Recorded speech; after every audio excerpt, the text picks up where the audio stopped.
নিব আমি, দেখি কিছু কমেন্ট পড়ি। না না, ওটা ওটা না, দাও। কিসের প্রিপারেশন নিব আমি? তোমাদের প্রত্যেকের মনে এই কোশ্চেনটা আছে। তোমাদেরকে আমি একটা সলিউশন দেখাই। তোমরা সুন্দর মতো এই যে ধরো গুগলে যাবা, হ্যাঁ, গুগলে যায় এখানে লেখো, লিখি আমরা, চলো এই যে এইচ কোর্স লিখে সার্চ দিছি, হ্যাঁ, এই যে প্রথম ওয়েবসাইটটা আসবে এইচ কোর্স বা হালকেনস্টাইন, যেটা লিখে সার্চ দিবে আসবে। আসে ওয়েবসাইটে ক্লিক করো, লিখে দেখো এই যে এখানে যোগ্যতা যাচাই নামে একটা অপশন আছে, ক্লিক করলে এই জিনিসটা অন করে দিবে। এখন এই অ্যাডমিশন এলিজিবিলিটি ক্যালকুলেটর, এটা টোটালি ফ্রি। একজন আমার পোস্টে এসে কমেন্ট করছে যে দেখ বেটা 25 সালে সার্কুলার দিয়ে রাখছে, আবে 26 সালে সার্কুলার কে পাবলিশ করছে? তোর না এইচএসসি শেষ হয় নাই? আজীব গান্ডুবে তুই। মানে আমি বুঝি না বাবা, তুই কি তুই মানে আমি কি বুয়েটার কাছ থেকে স্পেশাল সার্কুলার বানায় নিয়ে আসবো? তোর তো প্রিভিয়াস ব্যাচের সার্কুলারটাই ধরে নিতে হবে, তোর সাথে হবে। এখন তুই যত কান্দে ক যে ভাইয়া বুয়েট এবার কি রিকোয়ারমেন্ট কমাবে, রিকোয়ারমেন্ট কমাবে, সবচেয়ে মজার যে ঘটনাটা ঘটবে, বুয়েট রিকোয়ারমেন্ট না কমানোর সম্ভাবনা 100 এর কাছাকাছি। যদি কমাই দেয় তো লাভ, তাতে লালে লাল। না কমাইলে তখন এই জন্য এলিজিবিলিটি ক্যালকুলেটর লাস্ট ইয়ারেরটা দিয়ে নিয়েই ধরে নিছি, ঠিক আছে? এইখানে তুমি তোমার সবকিছু ইনপুট দিবা, ও আউটপুট দিবে। সাপোজ সাপোজ উদাহরণস্বরূপ আমি সায়েন্সের একটা স্টুডেন্ট, আমি এসএসসি তে পাইছিলাম, আচ্ছা এখানে তো আমাদের এটাতে তো হলো নোট ওপেন করে লেখা যাবে না, না না না, এটাতে এটাতে একটু এদিকে এসে হেল্প করো। আচ্ছা এই তো হইছে। সাপোজ এখানে একজন পাইছে হলো এসএসসি তে 4.5 পাইছে, এইচএসসি তে অ্যাপ্রক্স করবা, এইচএসসি জিপিএ বের করা সোজা বাবা। এটা এইচএসসি জিপিএ ক্যালকুলেটর লিখে সার্চ দিবা, অনলাইনে প্রচুর ফ্রি টুলস আছে। সাপোজ ধরে না একজন ছেলে এইচএসসি তে পায় গেছে হলো 4.27, ওকে, ও এসএসসি দিছে হলো 2024 সালে এবং এইচএসসি পরীক্ষা দিছে হলো 2000, নিচে এটাকে এইচএসসি দিছে হলো 2026 সালে, হ্যাঁ 25 হয়ে গেছে, এটা সরাই দিতে হবে, হ্যাঁ এই যে এই জায়গায় এইচএসসি দিয়ে দিতে হবে হলো 2026 সালে। এইচএসসির বিভাগ ছিল ওর সায়েন্স, এসএসসির বিভাগে ছিল হলো ওর সায়েন্স। ও পরবর্তী দিবে, এখন ওর কাছে ফিজিক্স কেমিস্ট্রির নাম্বার চাবে। সাপোজ ও ফিজিক্সে এবার যেহেতু সবাই খুব খারাপ করছো, তোমরা 3.5 পাইছো, কেমিস্ট্রিতে ও 5 পয়েন্টই পাইছে ধরে নেওয়া যায়, গণিতে ও পাইছে হলো 4.5 সাপোজ, জীববিজ্ঞানে ও 5ই পাইছে, ইংরেজিতে ও সাপোজ 4.5ই পাইছে, ঠিক আছে? তা পূর্ণ নাম একটু, অবশ্যই এই জিনিসটা আমি মাগনা দিচ্ছি না, আমি অবশ্যই এখান থেকে তোমার নাম নাম্বার কালেক্ট করব এবং কল দিব। অবশ্যই আমাকে আমার কোর্সের মার্কেটিং করতে হবে, বইয়ের মার্কেটিং করতে হবে, কারণ মনে রাখতে হবে এটা একটা ব্যবসা প্রতিষ্ঠান, আমি তোমার কোনো ভাই না, নামে ভাই কামে ব্যবসায়ী, এটা সবসময় আমি বলি ওপেনলি, অন্য কেউ বলে না। তো এখানে আমার নাম হলো আনাস, আমার মোবাইল নাম্বার হলো 01787852989, এটা আমাদের হেল্পলাইন নাম্বার, আমার নাম্বার না। আর এটা হলো মেইল হলো anas@gmail.com, ঠিক আছে? সুন্দর মতো যোগ্যতা যাচাই দিয়ে দিলাম। দেখো এইখানে এত সুন্দর মতো পুরো জিনিসটা চলে আসে যে ও ভার্সিটি উইং এর কোন কোন জায়গায় এক্সাম দিতে পারবে, ঢাবির কোন কোন ইউনিটে পরীক্ষা দিতে হবে, রাবির কোন কোন ইউনিটে, জগন্নাথের কোন জায়গায়, জাহাঙ্গীরনগরের কোথায়, সেন্ট্রাল, খুলনা, হাজী দানেশ, জাতীয় বিশ্ববিদ্যালয়, জিএসটি, এভরি সিঙ্গেল কোন বিশ্ববিদ্যালয়ের কোন কোন ইউনিটে পরীক্ষা দিতে পারবে, কোনটা বিভাগ পরিবর্তন করে দিতে হবে, কোনটা ওই ইউনিটে দিতে পারবে, মেডিকেলের কোনগুলাতে এক্সাম দিতে পারবে, তারপরে হইলো গিয়ে ইঞ্জিনিয়ারিং এর কোনগুলাতে এক্সাম দিতে পারবে, তার পরবর্তীতে প্রাইভেটের কোনগুলাতে এক্সাম দিতে পারবে, এভরি সিঙ্গেল থিং, অন্যান্যর মধ্যে মেরিটাইম, তারপরে এরোনটিক্স, ওগুলাও কিন্তু অ্যাড করা আছে। সো তুমি একদম টোটাল এই স্টুডেন্টটা এত বাজে রেজাল্ট নিয়ে, বাজে তো না ভালোই বছর হিসাবে, 12-3-15-2-17 আর 4-21 আর 1-22, 22টা অ্যাডমিশন অ্যাপিয়ার করতে পারবে, অ্যাটলিস্ট একটাতে চান্স হবে না? এখন হয়তোবা তুমি 22টা দিয়ে দেবা না, তুমি 5টা ট্রাই করবা, ঠিক আছে? এই হলো আমাদের অ্যাডমিশন এলিজিবিলিটি ক্যালকুলেটর। এই ক্যালকুলেটরটা পুরোপুরি ফ্রি আছে, আমাদের ওয়েবসাইটে যোগ্যতা যাচাই অপশনে গেলেই পাবা, ঠিক আছে? এখন আসি যে আমি এগুলার বাইরে, এখন তুমি ক্যালকুলেটর দিয়ে বহুত ক্যালকুলেট করলা, বাট তারপরে তুমি দিন শেষে দেখা গেল যে রিয়ালিটিটা বুঝলা না। রিয়ালিটি একটু বুঝাই বলি, যে কিসের প্রিপারেশন নিবা। তো আমার কাছে কিন্তু ভার্সিটি ABCD ইঞ্জিনিয়ারিং মেডিকেল সবগুলার কোর্স আছে, সবগুলার দামই প্রায় সেম, অর্থাৎ আমার এক্সট্রা করে কোনো জায়গায় ভর্তি হওয়াতে লাভ নাই। ইভেন আমরা চিন্তা করছি যে যারা ইঞ্জিনিয়ারিং এ আমাদের ভর্তি হবে, আমরা তাদেরকে রেজাল্টের পরে যদি তার প্রয়োজন হয় আগের কোর্সটার অ্যাক্সেস সরায় ভার্সিটিতে ফ্রি মাইগ্রেশন করাই দিব, এটা আমরা প্রতি বছর দেই, অন্য কেউ দেখ না দেখ। এখন আমি কেন এই কথাগুলা বলতেছি, দেখো তোমার কিছু পয়েন্টের রেঞ্জ দেখতে হবে। পয়েন্টের রেঞ্জ হলো, একটা হলো 7 বিলো, আরেকটা হলো 7 to 8, আরেকটা হলো 8 to 10। ওকে, তিনটা রেঞ্জ জিপিএ এর। 7 বিলো মানে কি, এরা হলো একদম লুথা, লুজার, খারাপ স্টুডেন্ট, আমাকে গালি দিয়ে যা দে, বাস্তবতা এটাই, বাস্তবতা এটাই, সমাজ এটাই। 7 বিলো হইলে বাবা আমি বলবো engineering is out of the equation. First of all Dhabi is out of the equation, দরকার নাই ঢাবিতে দাও, দরকারই নাই।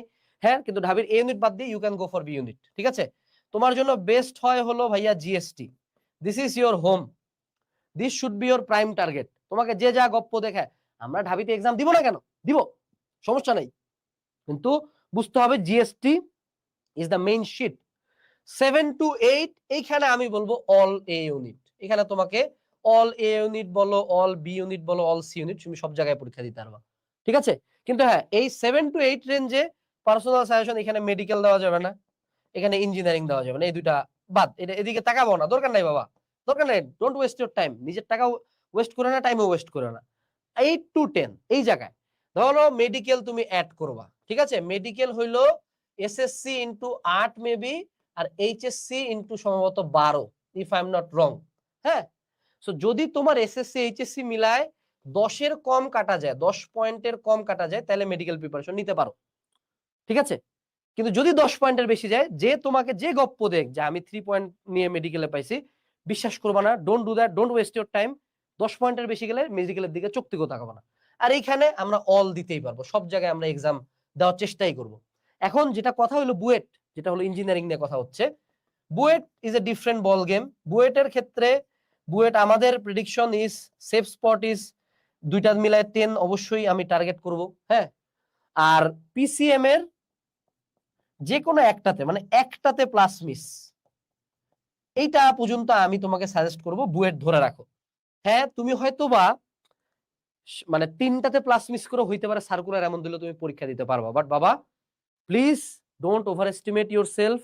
বুয়েট তোমার জন্য না মেজরিটি অফ দ্য টাইম। হ্যাঁ, দেয়ার আর পিপল যারা 4 পয়েন্ট পরে বুয়েটে পড়তেছে, স্টিল তোমার যে ব্রেন লেভেল, এই ব্রেন লেভেলে বুয়েটের প্রিপারেশনটা টোটাল ওয়েস্টেজ যাবে, rather than you go for other option. সিকের ওয়েটের প্রত্যেকটারই সার্কুলারে তোমার খাটে যাওয়ার কথা, তুমি জাস্ট এলিজিবিলিটি ক্যালকুলেটর থেকে দেখবা তোমার ওইটাতে এলিজিবল কিনা, তুমি বুয়েট বাদ দিয়ে তখন সিকের ওয়েটের প্রিপারেশন নিবা। তুমি যেমন সাস্টে, যেমন ইঞ্জিনিয়ারিং অনেকে আছো, হ্যাঁ সাস্ট কিন্তু 6.5 পরীক্ষা দিতে পারে। আবার অনেকে আছো ম্যাথ কম পারো, চট্টগ্রাম বিশ্ববিদ্যালয়ে ক্যালকুলেটর অ্যালাউড আছে। ঠিক আছে, সেরকম প্রত্যেকটা খুঁজতে হবে। আবার যারা মনে করে মেডিকেল ফেলিওর কিন্তু বায়োলজি খুব ভালোবাসে, বায়োলজি খুব ভালো মতো পড়ছি, তাহলে আমরা সুন্দর মতো এগ্রিড টার্গেট নিব, জাবির ডি ইউনিটের টার্গেট নিব। এরকম প্রত্যেকের নিজস্ব উইংস আছে, আমি কিন্তু বলে দিচ্ছি। ঠিক আছে, ওই অনুযায়ী প্রিপারেশন নিবা। অ্যাজ অলওয়েজ আমি তোমাকে বলবো এবছরের সবচেয়ে safest bet is brothers and sisters is always A unit. If you are confused from science, the safest bet is always A unit, because A unit এ ঢাবি, জাবি, রাবি, চবি, খুবি, কুমিল্লা, হাজীদানেশ, গুচ্ছ, কৃষি, আর কিছু আছে না? আর কিছু না, মোটামুটি সব কভার হয়ে গেছে। তো এগুলা সব জায়গায় তুমি পরীক্ষা দিতে পারবা। ঠিক আছে, আর যদি কারো এমন মনে হয় যে না ভাইয়া আমি সায়েন্সে ছিলাম কিন্তু এবার সায়েন্সে আমি হলাম টিটিপি। টিটিপি মানে কি জানো? টাইনা টুইনা পাস। যে ভাইয়া ফিজিক্সে টাইনা টুইনা পাস, ম্যাথে, কেমিস্ট্রিতে, বায়োলজিতে টাইনা টুইনা পাস, আমি বলবো বাবা গো ফর বি ইউনিট, বিভাগ পরিবর্তন করে বি ইউনিটে চলে যাও। তোমার majority of the time B ইউনিটের রিকোয়ারমেন্ট ফিল আপ হবে, you have to read separately. যেমন বি ইউনিটের ক্ষেত্রে যারা সাজেশন চাও, আমাদের কিন্তু বি ইউনিটের এবছরের বইটা খুব সুন্দর। এখানে কিন্তু বাংলা ইংলিশ জিকে একসাথে আছে, তিনটা একসাথে আছে। ঠিক আছে, এবং অ্যাজ অলওয়েজ আমাদের ক্লাসগুলো, আমাদের যে কোনো কোর্স, তোমার যদি আমি বলবো যে কোনো কোর্স তুমি আগে যাও, ওয়েবসাইটে যাও, ওয়েবসাইটে যায় তুমি যে কোনো একটা কোর্সে তুমি আগে সুন্দর মতো ডেমো ক্লাস দেখবা। ডেমো ক্লাস দেখে তোমার যদি মনে হয় যে না জিকের এই অ্যাডমিশন ক্লাসটা আমার মনে হচ্ছে যে হ্যাঁ আমার আইডিওলজির সাথে যায়, এদের ক্লাসের ডিউরেশন সুন্দর, এদের পড়ানো সুন্দর, আমার যদি মনে হয় যে না এইটা ভাবে আমি পড়তে চাই, তাহলে পড়ে নিয়ে নিবা। আর তারপরে দেখবা হলো কোর্সের ভিতরে ফিচার্স কি কি দিছে, যে এক্সাম আছে কিনা, ম্যাটেরিয়ালস আছে কিনা, ডাউট সলভিং এআই আছে কিনা। ঠিক আছে, এই অনুযায়ী তুমি কিন্তু সুন্দর মতো আগাবা। সো কিসের প্রিপারেশন নিব, মোটামুটি এটার কোশ্চেনের অ্যান্সার আমরা দিয়ে দিছি, তারপরও এলিজিবিলিটি ক্যালকুলেটর দিয়ে হিসাব করবা। আরেকটা কথা, সেটা হলো গিভ ইট ইওর অল। হ্যাঁ, আমি বলবো যে যদি কোনো কারণে এবছর মেডিকেল বুয়েটে পরীক্ষা দিতে পারতেছো না, তাহলে ট্রাই করতে হবে ঢাবিতে টপ 100, টপ 200, টপ 500 ঢুকতে হবে। অর্থাৎ যদি কোনো কারণে ঢাবিতে না হয়, রাবিতে যাতে টপ 100 থাকো, জাবিতে যাতে টপ 100 থাকো। যদি কোনো কারণে প্রকৃতি, পরিবেশ, সৃষ্টিকর্তা তোমাকে কোনো কিছু একটা না দেয়, make sure you work so hard, যাতে আল্লাহ তোমাকে পরবর্তী আরেকটা জায়গায় বেশি করে বাড়ায় দিতে উনি মানে দয়া করেন তোমার প্রতি। বাধ্য তো সৃষ্টিকর্তাকে করা যায় না, সৃষ্টিকর্তা দয়া করবে যে না আমার এই বান্দারা এত ভয়াবহ খাটছে যে অ্যাটলিস্ট একে একটা ডিজার্ভ করা যায়, একে দেওয়া যায়, এর তাকদিরে এটা দেওয়া যায়। ঠিক আছে, সো যেটারই প্রিপারেশন নাও, তুমি যেটারই নাও, বি হোক, সি হোক, এ হোক, গো ফর এক্সেলেন্স। এ ভাইয়া শুধু চান্স পাবো না, don't just win, literally dominate, dominate them. যে ভাইয়া তোমার পুরা ব্যাচ কেউ ভাবছে চান্স পাবে না, এই ছেলেটা যেমন আমাদের সময় বইয়ের কিছু ফ্রেন্ড আমাদের ব্যাচের, এদেরকে আমরা যারা মনে করো কলেজে ভালো রেজাল্ট করছি, আমরা জানতাম না এদের কথা, বুয়েটের ওরিয়েন্টেশনে দেখা হয়ে গেছে, অনেক ভালো ভালো স্টুডেন্ট চান্স পায় না। ঠিক আছে, এরা দেখাই দিচ্ছে যে না আই ওয়ার্ক হার্ড।